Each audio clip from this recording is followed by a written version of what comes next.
तो हेलो दोस्तों, आज के इस क्लास में हम लोग क्लास 12th फिजिक्स चैप्टर 1 का जो चैप्टर है वैद्युत आवेश तथा क्षेत्र, उसमें से हम लोग 10 जो शॉर्ट टाइप क्वेश्चन होते हैं, 2 नंबर वाले प्रश्न होते हैं, उसको इसमें समझेंगे। तो देखिए यहाँ पे हमने प्रश्न लिखा है, ये पूरे टोटल 10 क्वेश्चन है और इसका बारी बारी से हम लोग आंसर जानने का प्रयास करेंगे, समझेंगे। और आप लोग वीडियो में अंत तक बने रहिए, आपको ये 10 प्रश्न याद भी हो जाएंगे, समझ भी आ जाएंगे। तो चलिए हम लोग अब इसको शुरू करते हैं। पहला प्रश्न क्या है कि आवेश क्या है, इसके मूल गुण लिखे। यानी इसमें पूछा जा रहा है कि आवेश क्या है और इसके मूल गुण को लिखे। तो हम लोग पहला क्वेश्चन का आंसर समझते हैं। देखिए आवेश है क्या, जब हम कोई भी दो वस्तु रगड़े, जैसे एक वस्तु ए एक वस्तु बी, दोनों वस्तु के बीच क्या हुआ, रगड़े इसको, तो दोनों में क्या होगा, घर्षण के कारण इलेक्ट्रॉन का आदान प्रदान। कोई वस्तु इलेक्ट्रॉन ले सकता है, कोई वस्तु इलेक्ट्रॉन दे सकता है। जैसे मान लीजिए ए जो है इलेक्ट्रॉन बी को कुछ दे दिया, जैसे मान लीजिए कि 5 इलेक्ट्रॉन जो है इसको दे दिए, तो ये 5 इलेक्ट्रॉन ही ले लेगा। इसलिए हम लोग जब कलम से अपने बाल में रगड़ते हैं या फिर कंघी से रगड़ते हैं, तो दोनों के बीच जब घर्षण होता है तो क्या होता है कि एक वस्तु इलेक्ट्रॉन लेता है और एक वस्तु इलेक्ट्रॉन देता है। यहाँ पे कलम या फिर जो कंघी होता है वो इलेक्ट्रॉन को ग्रहण करता है, इसलिए। और जो वस्तु ध्यान रखिएगा कि इलेक्ट्रॉन ये दे दिया तो इसमें से कुछ कम हो जाएगा, कम गया माने प्रोटॉन ज्यादा, प्रोटॉन वाला प्लस, तो इसलिए इस पर प्लस आ जाता है, इस पर माइनस आ जाता है। आवेश दो तरह के होते हैं, ठीक है। तो हम बोल सकते हैं कि जब दो वस्तुओं को रगड़ा जाता है तो उनमें क्या होता है कि इलेक्ट्रॉन का आदान प्रदान होता है, जिनके कारण उसमें एक गुण आ जाता है, जिसके कारण आप लोग देखे होंगे कि छोटे छोटे कागज को जब सटाइएगा उसमें तो चिपक जाएगा, जिसके कारण वो किसी वस्तु को आकर्षित कर लेता है। या फिर आप इस तरह से इसका परिभाषा लिख सकते हैं कि आवेश जो है एक भौतिक राशि है। क्या है? भौतिक राशि। आवेश क्या है? एक भौतिक राशि है जो विद्युत तथा चुंबकीय क्षेत्र उत्पन्न करते हैं। आवेश एक भौतिक राशि है जो विद्युतीय तथा चुंबकीय क्षेत्र उत्पन्न करता है। अब जब स्थिर आवेश होगा, जैसे कागज जो खींच रहा है बाल से रगड़ के, या फिर रेशम का कपड़ा भी, कांच का छड़ भी लेंगे तो वही बात। तो जो कागज खींच रहा है, जो कलम हो या फिर कंघी हो, तो उसमें स्थिर आवेश है। तो स्थिर आवेश याद रखिएगा केवल विद्युत क्षेत्र उत्पन्न करता है। और जो गतिमान आवेश होते हैं, गतिशील आवेश होते हैं, वो क्या करता है, तो विद्युत के साथ साथ चुंबक भी उत्पन्न करता है। जैसे तार है, बिजली प्रवाहित हो रही है उससे, तो आप छुइएगा तो उससे आपको झटका भी लगेगा, और उसके पास अगर चुंबक लाया जाए तो चुंबक में विक्षेपण देखने को मिलेगा, उसके सुई जो होता है वो विक्षेपित होगा, ठीक है। तो ये इसमें आप आंसर लिख सकते हैं, एक भौतिक आवेश एक भौतिक राशि है जो चुंबकीय तथा विद्युतीय क्षेत्र उत्पन्न करता है। अब इसके गुण समझ लेते हैं। गुण क्या होता है, तो देखिए जब दो आवेश माने समान प्लस प्लस आवेश, दो तरह के धनावेश और ऋण आवेश, प्लस प्लस या माइनस माइनस, जब समान आवेश होते हैं तो ये प्रतिकर्षित करते हैं। माने कि जैसे आप लोग चुंबक में देखे होंगे कि क्या होता है कि जब दोनों एक जैसा होता है तो भागने लगता है। माने उसमें दो ध्रुव होते हैं, एक उत्तरी ध्रुव एक दक्षिणी ध्रुव। अगर दोनों समान ध्रुव है तो भागेगा, और अलग अलग है तो चिपक जाएगा। तो उसी तरह से आवेश में कि समान आवेश प्रतिकर्षित करते हैं और अलग अलग आवेश जो है वो क्या करते हैं, तो आकर्षित करते हैं। यानी कि पहला गुण लिख सकते हैं, समान आवेश एक दूसरे को प्रतिकर्षित करते हैं और असमान आवेश एक दूसरे को आकर्षित करते हैं। दूसरा आप लिख सकते हैं कि आवेश जो है संरक्षित होता है। क्या लिख सकते हैं? आवेश संरक्षित होता है। संरक्षित मतलब जैसे इसमें से हम 5 इलेक्ट्रॉन दिए हैं तो 5 इस पर ये इसने ले लिया है, तो 5 मान लीजिए आपके पास 10 रुपया है और आपने 5 रुपया अपने दोस्त को दे दिया, तो आपका जो 5 रुपया है वो आपके दोस्त के पास चला गया, कहीं अलग से तो नहीं आया है, आप ही ने तो दिया है उनको। तो इसीलिए आवे आपका पैसा क्या हुआ, एक तरह से संरक्षित हुआ कि आप जितना दिए थे उतना उसके पास हो गया। तो जितना इलेक्ट्रॉन इसको देंगे इतना ही इस पर आवेश आएगा और इस पर कम जाएगा। मतलब दोनों के बीच क्या होगा कि आवेश संरक्षित रहेगा, इसको जितना दिए उतना ले लो। तीसरा लिख सकते हैं कि जो स्थिर आवेश होते हैं विद्युतीय क्षेत्र उत्पन्न करते हैं और जो गतिमान आवेश होते हैं विद्युतीय तथा चुंबकीय दोनों तरह के क्षेत्र उत्पन्न करते हैं। तो इस तरह से आप गुण लिख लेंगे, ठीक है। तो इस तरह से पहला का आंसर हो गया। अब हम लोग दूसरा देखते हैं कि कूलॉम का नियम क्या होता है। तो कूलॉम का नियम क्या होता है, तो ध्यान रखिएगा कि कोई दो बिंदु आवेश लेंगे, मान लीजिए Q1 Q2 और इसके बीच की दूरी R। तो ये कूलॉम नियम क्या कहता है कि कोई दो आवेशों के बीच लगने वाला बल जो है दोनों आवेश के गुणनफल के समानुपाती और दूरी के वर्ग के व्युत्क्रमानुपाती होता है। दूरी के वर्ग के व्युत्क्रमानुपाती क्या लिखेंगे, दो आवेशों के बीच लगने वाला बल दोनों आवेशों के गुणनफल के समानुपाती और दूरी r मतलब दूरी के वर्ग के व्युत्क्रमानुपाती। ये आप नियम लिखेंगे और इसी को मिलाकर लिखा जाता है F समानुपाती Q1 Q2 बटा R स्क्वायर। और यहाँ पे समानुपाती हटाते हैं तो F बराबर K Q1 Q2 बटा R स्क्वायर। फिर K का भी मान आप रख सकते हैं 1/4 पाई एप्सिलॉन नॉट, ये के जगह पे ये आ जाएगा, ठीक है। तो आप इतना कर सकते हैं। इसका लिखेंगे कि दो आवेशों के बीच लगने वाला बल आवेश के गुणनफल के समानुपाती और दूरी के वर्ग के व्युत्क्रमानुपाती होता है। इसको हम लोग कूलॉम नियम कहते हैं, ठीक है। तो ये दूसरा प्रश्न का आंसर हो जाएगा। अब हम लोग तीसरा देखते हैं।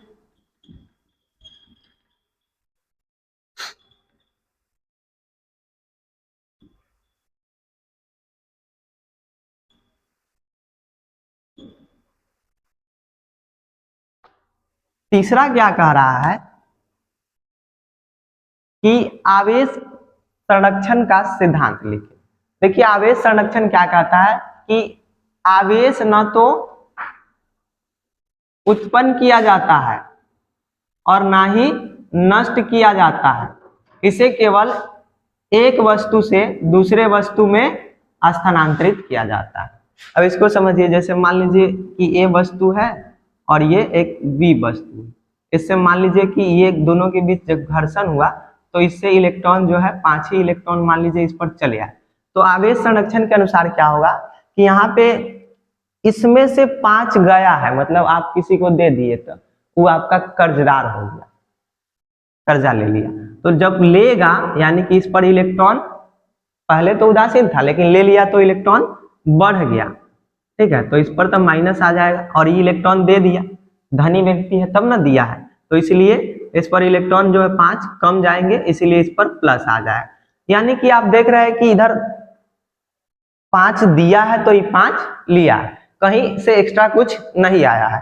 यानी कि आवेश संरक्षण के अनुसार आप लिखेंगे आवेश न तो उत्पन्न किया जाता है और ना ही नष्ट किया जाता है, केवल इसे एक वस्तु से दूसरी वस्तु में स्थानांतरित किया जाता है। इसे हम लोग आवेश संरक्षण का सिद्धांत कहते हैं। अगला हम लोग देखिए 4 नंबर। 4 नंबर में क्या है प्रश्न कि आवेश का क्वांटीकरण क्या है। आवेश का क्वांटीकरण क्या है, तो देखिए आवेश का क्वांटीकरण Q बराबर Ne होता है। इसको हम लोग परिभाषित कैसे करेंगे कि आवेश जो है आवेश इसको बोलते हैं मूल आवेश। जो 1 इलेक्ट्रॉन पर आवेश है उसको मूल आवेश बोलेंगे। इसका मान याद रखिएगा 1.6 × 10⁻⁻19 कूलॉम। और n जो है पूर्णांक है, नंबर ऑफ इलेक्ट्रॉन है।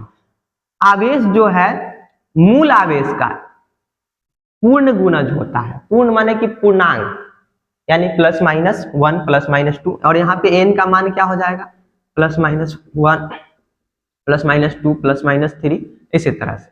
कभी भी क्वांटीकरण माने पूरा पूरा, n का मान पूरा पूरा होना चाहिए। कभी भी इलेक्ट्रॉन का आदान प्रदान पूरा पूरा ही होगा, 1, 1.5, 2.5, 3.5 इस तरह से नहीं होगा। तो इसका आंसर आप लिख सकते हैं कि आवेश के क्वांटमीकरण का तात्पर्य है कि आवेश किसी वस्तु पर आवेश की मात्रा मूल आवेश का पूर्ण गुणज होता है। मूल आवेश का पूर्ण गुणज होता है। इसमें Q बराबर Ne, n जहाँ पे E का मान 1.6 इंटू 10⁻⁻19 कूलम है और n का मान +-1 +-2 +-3।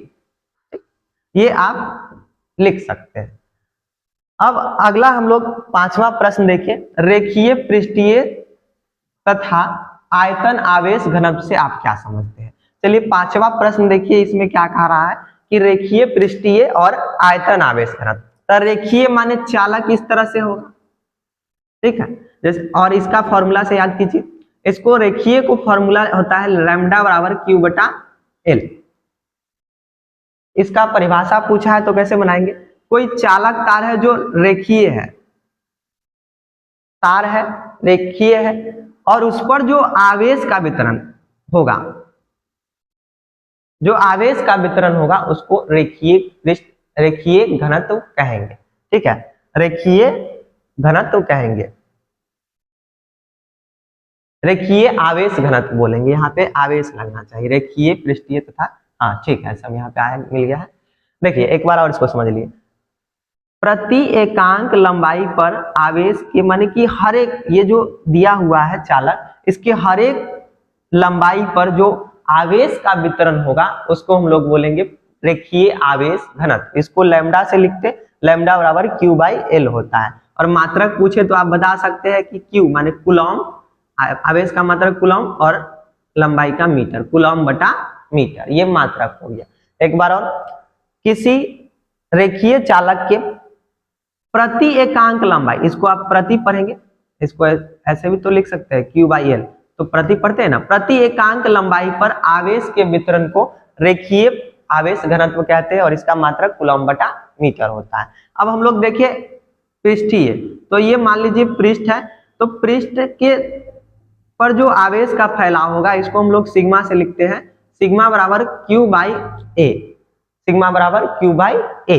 इसको बोलेंगे कि किसी चालक के प्रति एकांक क्षेत्रफल पर, या फिर पृष्ठ भी बोल सकते हैं, किसी चालक के प्रति एकांक क्षेत्रफल पर आवेश के वितरण को सिग्मा, यानी कि ये हो गया आपका रेखीय का और ये हो गया आपका पृष्ठीय का, पृष्ठीय आवेश घनत्व कहते हैं, ठीक है। और इसका मात्रक क्या हो जाएगा, इसका मात्रक जो हो जाएगा C से कूलम हो जाएगा, आवेश का कूलम, और इसका मीटर स्क्वायर, कूलम/मीटर स्क्वायर।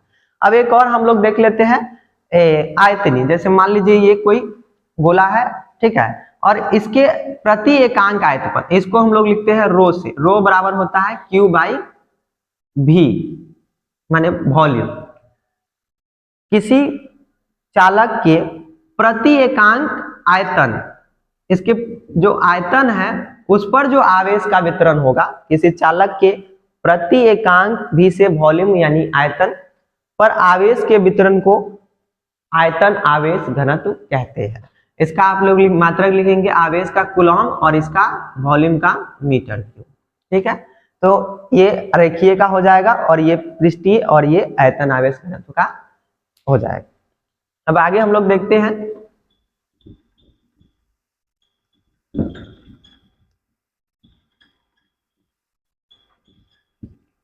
पांच तक हो गया हमारा, अब छठा देखते हैं।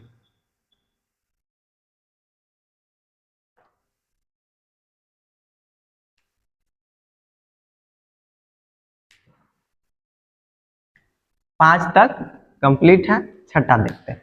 छठा क्या है, गॉस का प्रमेय लिखिए। देखिए गॉस ने क्या कहा कि कोई बंद पृष्ठ है, कोई बंद पृष्ठ है, इससे जो फ्लक्स गुजरेगा वो आवेश का एप्सिलॉन नॉट गुना होगा, आवेश का एप्सिलॉन नॉट गुना होगा, यानी कि फाई ई बराबर जो होगा, कोई पृष्ठ है, कोई बंद सतह सोचेंगे हम लोग, और उससे जो फ्लक्स निकलेगा, फ्लक्स मतलब होता है विद्युत क्षेत्र रेखाओं की संख्या, वो क्या होगा, तो उस पर जितना आवेश होगा उसका 1/ε0 गुना, इसी को ऐसे लिखते हैं फाई बराबर Q/ε0। तो इसका आप परिभाषा लिख सकते हैं कि गॉस के प्रमेय के अनुसार किसी बंद सतह से, कैसा सतह से, बंद सतह से या बंद पृष्ठ से निकलने वाला कुल फ्लक्सों की संख्या, कुल फ्लक्सों की संख्या आवेश का जो है क्या होता है 1/ε0 गुना होता है। क्या होता है 1/ε0 गुना होता है, ये गॉस ने कहा। ये छठा भी हो गया हमारा। हम लोग सतवां समझते हैं। सतवां है वैद्युत द्विध्रुव आघूर्ण किसे कहते हैं। हम लोग सातवां का आप समझ लेते हैं, वैद्युत द्विध्रुव आघूर्ण। देखिए ये क्या होता है, तो कोई दो आवेश लिए, एक प्लस क्यू एक माइनस क्यू, इसके बीच की दूरी, देखिए यहाँ पे एक मध्य बिंदु ले लेते हैं, बीच वाला बिंदु O, तो यहाँ से इसकी दूरी L ले लेते हैं और यहाँ से इसकी दूरी L ले लेते हैं। अगर आपसे पूछा जाए कि ये टोटल दूरी कितना होगा, जैसे मान लीजिए कि यहाँ से यहाँ 5 है और यहाँ से यहाँ 5 है, तो पूरा कितना, तो 10 बताएंगे। तो ये L है, ये L है, माने दो L और L जोड़ेंगे यानी कि 2L। तो द्विध्रुव आघूर्ण, और इसमें मात्रक भी पूछा है तो देख लेंगे। एक इसको हम लोग इस तरह से बोलेंगे कि दो समान परिमाण तथा प्रकृति, यानी कि एक जो है विजातीय बोल सकते हैं, समान नहीं, यहाँ पे विजातीय अलग अलग, दो समान परिमाण तथा विजातीय प्रकृति से बने निकाय को वैद्युत द्विध्रुव आघूर्ण कहते हैं। एक बार और सुनिए, दो समान परिमाण के आवेश, परिमाण समान होना चाहिए, तथा विजातीय प्रकृति यानी एक प्लस तो एक माइनस, विजातीय प्रकृति के आवेश से बने निकाय को वैद्युत द्विध्रुव आघूर्ण कहते हैं। और इसका फॉर्मूला, इसको P से लिखते हैं, P बराबर आवेश गुना कोई एक आवेश गुना इसके बीच की दूरी, ठीक है।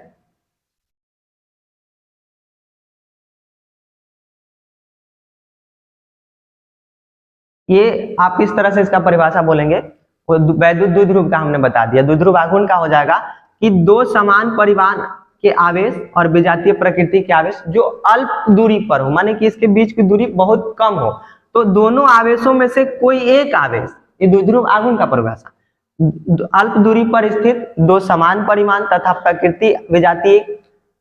प्रकृति जो विजातीय हो से में से कोई एक आवेश तथा दोनों आवेश की बीच की दूरी कितनी है 2L से बने निकाय को क्या बोलेंगे, या फिर ऐसे बोलेंगे कि दोनों आवेशों में से कोई एक आवेश तथा दोनों आवेशों के बीच की दूरी के गुणनफल को वैद्युत द्विध्रुव आघूर्ण कहते हैं। और इसका मात्रक जो है, मात्रक क्या हो जाएगा, तो हो जाएगा आवेश का हो जाएगा कूलम और 2L ये दूरी ही है, तो कूलम इंटू मीटर, इसका मात्रक क्या हो जाएगा कूलम इंटू मीटर। एक बार और समझ लीजिए कि अल्प दूरी पर स्थित दो समान परिमाण के आवेश तथा विजातीय प्रकृति के आवेश से बने निकाय को वैद्युत द्विध्रुव कहते हैं। और दोनों आवेशों में से कोई एक आवेश तथा दोनों आवेशों के बीच की दूरी के गुणनफल को वैद्युत द्विध्रुव आघूर्ण कहते हैं। और इसका मात्रक आवेश का कूलम इंटू मीटर होता है। ये 7वां प्रश्न भी हमारा हो गया। अब हम 8वां प्रश्न देखते हैं। वैद्युत फ्लक्स में आते हैं। वैद्युत फ्लक्स में 8वां में देखते हैं क्या कहता है, वैद्युत फ्लक्स से क्या है। तो देखिए कोई भी एक बंद पृष्ठ सोचिए, सॉरी यहाँ पे पृष्ठ, और ये पृष्ठ को मानिए कि आप विद्युत क्षेत्र में स्थित है, तो कोई बंद पृष्ठ है, कोई पृष्ठ है जो क्या है विद्युत क्षेत्र में स्थित है। तो किसी किसी पृष्ठ से विद्युत क्षेत्र में, ये कहां पे स्थित है, विद्युत क्षेत्र में स्थित किसी पृष्ठ से ये जो रेखाएं गुजर रही है, इसी को हम लोग बोलते हैं फ्लक्स। विद्युत क्षेत्र में स्थित पृष्ठ से गुजरने वाली कुल रेखाओं की संख्या को वैद्युत फ्लक्स बोलते हैं। इसका क्षेत्रफल सदिश भी, और क्षेत्रफल सदिश याद रखिएगा कि पृष्ठ के लंबवत होता है। जैसे ये है तो इस तरह से अगर पृष्ठ है तो इसका क्षेत्रफल सदिश इधर की ओर ही होगा, इसका क्षेत्रफल सदिश इधर ही होगा। और इसका आप लोग ध्यान रखिएगा कि फॉर्मूला होता है फाई बराबर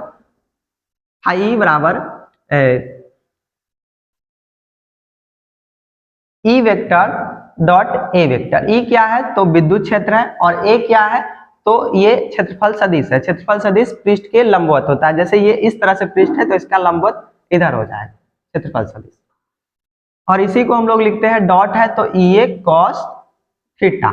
अगर थीटा का मान 0 डिग्री हो, तो थीटा का मान 0 हो तो फाई क्या हो जाएगा, तो 0 रखेंगे तो कॉस 0 का मान 1 होता है, और 1 होने के कारण यहाँ पे ई ए हो जाएगा। इसका यहाँ पे 1 थीटा 0 रखेंगे तो 1 हो जाएगा। अगर थीटा 90 हो तो क्या होगा, तब फाई बराबर जो है कॉस 90 का मान जो है 0 होता है, इसलिए फाई जो है 0 हो जाएगा। मतलब यहाँ पे अगर 90 रखते हैं तो 0 रखते हैं तो ई ए हो जाएगा, माने अधिकतम फ्लक्स का मान यहीं पे होगा, और सबसे कम यानी कि 0 जो है कहाँ पे होगा, जब थीटा का मान जो है कितना हो जाएगा 90 डिग्री। ठीक है, चलिए अब हम लोग 8वां हो गया, अब 9वां देखते हैं। 9वां क्या कह रहा है कि विद्युत क्षेत्र की तीव्रता से आप क्या समझते हैं, तो इसको भी समझ लेते हैं। क्या समझते हैं, समझ लेते हैं।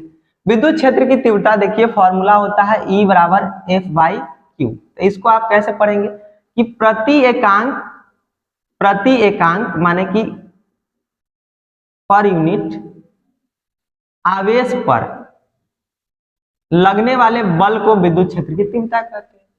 इसको प्रति एकांक आवेश पर, प्रति इसको पढ़िए और इसको प्रति एकांक पढ़िए, और ये क्यू माने आवेश है। प्रति एकांक आवेश पर लगने वाले बल, ये क्या है, बल है, माने कि जो पर यूनिट चार्ज है उस पर जो बल लग रहा है उसी को हम लोग बोलेंगे विद्युत क्षेत्र की तीव्रता। और इसका मात्रक हो जाएगा, याद रखिएगा, फोर्स का न्यूटन अब बटा कूलम, इसी को न्यूटन कूलम इनवर्स। एक बार और सुन लीजिए, प्रति एकांक आवेश पर लगने वाले बल को, इसको बोलिए विद्युत क्षेत्र की तीव्रता, विद्युत क्षेत्र की तीव्रता कहते हैं। और इसको हम लोग लिखते हैं, इसका मात्रक लिखते हैं न्यूटन, बल का न्यूटन और इसका कूलम, यानी इसी को न्यूटन कूलम इनवर्स लिखते हैं। तो ये हमारा 9वां प्रश्न भी क्लियर हुआ। अब हम लोग अंतिम प्रश्न 10वां प्रश्न देखते हैं। 10वां क्या है तो दो विद्युत क्षेत्र रेखाएं एक दूसरे को नहीं काटती है, क्यों। इसमें कहा जा रहा है कि जो दो विद्युत क्षेत्र रेखाएं होती है वो एक दूसरे को क्यों नहीं काटती है, आप समझाइए। तो देखिए समझिए क्या होता है कि दो विद्युत क्षेत्र रेखाएं, जैसे हमने एक ये ले लिया और एक इधर से ले लिया, और यहाँ पे एक मान लीजिए काट दिया। ठीक, इस बिंदु को मान लीजिए कि ये P बिंदु है, ये A रेखा, ये B रेखा। ठीक, ध्यान दीजिए यहाँ पे क्या कहता है कि अगर दो विद्युत क्षेत्र रेखाएं एक दूसरे को काटेगी तो देखिए जब हम इस पर स्पर्श रेखा खींचेंगे, जैसे इसको मान लीजिए कि ये इधर जा रहा है, इधर जा रहा है, जब दो विद्युत क्षेत्र रेखाएं एक दूसरे को काटेगी तो कटान बिंदु, इसको बोलेंगे कटान बिंदु पर जब हम स्पर्श रेखा खींचेंगे, देखिए स्पर्श रेखा खींचने से क्या पता चलता है तो विद्युत क्षेत्र की दिशा पता चलता है। जैसे E इधर जा रहा है तो इस पर स्पर्श रेखा खींचे तो ये बताएगा कि भाई इधर चलना है, और इस पर खींचेंगे तो ये इधर बताएगा। यानी कि यहाँ पर आप देख रहे हैं कि एक ही जगह से दो पता चल रहा है, माने विद्युत क्षेत्र कह रहा है कि भाई इधर भी चलो और इधर भी चलो, जाए तो जाए किधर, एक ही पता तो एक ही कोई ना कोई सही होगा कि इधरे चलो, तुम्हारे लिए ये सही है, यही तुम्हारी दिशा है। लेकिन ये कह रहा है कि इधर भी और इधर भी, इसलिए ऐसा कभी संभव ही नहीं होता कि एक विद्युत क्षेत्र के दो दिशा, माने कि यहाँ पे आप इसका आंसर लिखेंगे दो विद्युत क्षेत्र रेखाएं एक दूसरे को इसलिए नहीं काटती है क्योंकि यदि ये काटेंगी तो कटान बिंदु पर स्पर्श रेखा खींचने से परिणामी क्षेत्र की तीव्रता दो होंगी, परिणामी क्षेत्र की तीव्रता की दिशा दो होंगी, जो कि वास्तव में संभव नहीं है। और इस तरह से इसका भी आंसर हो जाएगा। और इस तरह से हमने 10वां प्रश्न भी समझ लिया। तो आज का हमारा ये 10 प्रश्न कंप्लीट हुआ। हम आपसे इसी तरह से अगले वीडियो में आपके लिए हम लाएंगे इस तरह के प्रश्न जो आपके बोर्ड परीक्षा में पूछे जाए, ऑब्जेक्टिव सब्जेक्टिव, जो इंपॉर्टेंट है आपके लिए परीक्षा में आने वाले हैं। तो आज का क्लास हमारा यहीं तक, मिलते हैं हम आपसे अगले वीडियो में एक और नए क्वेश्चन के साथ, ऑब्जेक्टिव हो या सब्जेक्टिव। तब तक के लिए आप सभी को धन्यवाद।